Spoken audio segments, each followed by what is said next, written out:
Πάρα πολύ από μικρός. Είχα πάλι σαν στόχο στη ζωή μου να ανοίξω ένα τέτοιο μαγαζί. Περιμένουμε πάρα πολύ καιρό για πολλά πράγματα. Μπορεί να χρειαστεί μέχρι και 20 μέρες μέχρι να έρθει ο εμπειρογνώμονας. Μόνο η εφορία. Μόνο η εφορία μιλάμε πάντοτε. Ένας χρόνος ζωής για το ανθοπολείο του κυρίου Μακρύ. Στην κρίση απαντά ρίχνοντας στο μισό τις τιμές και στη γραφειοκρατία την ελληνική, με υπομονή και πείσμα.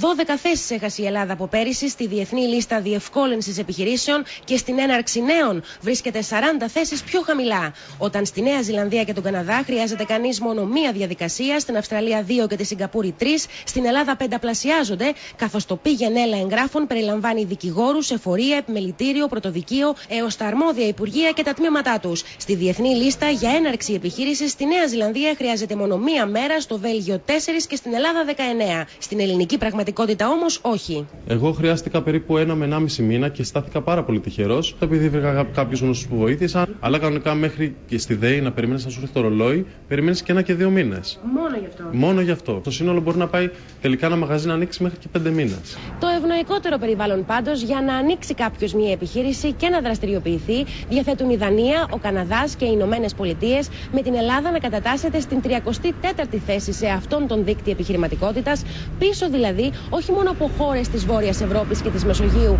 αλλά και της πρώην Σοβιετικής Ένωσης, και με όσους θέλουν να επενδύσουν εδώ να έχουν το δίλημμα να κοπιάσουν διπλά ή τριπλά για τα αυτονόητα ή να μεταναστεύσουν. One of the reasons I did it is that the United States offers a great environment both to gain a lot of academic knowledge and to start a new enterprise.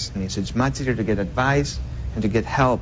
Αμετάβλητος ο χάρτης δυσκολίας για τις γυναίκες επιχειρηματίες, πόσο μάλλον για τις Ελληνίδες. Είναι δύσκολο γιατί υπάρχουν πολλές υποχρεώσεις.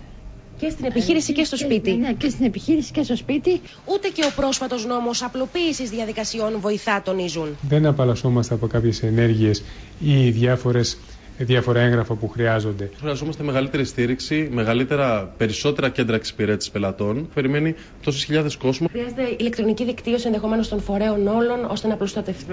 Βέβαια. Αυτός είναι και ο στόχος του κράτους, ώστε να ανοίξει ο δρόμος σε νέες επενδύσεις.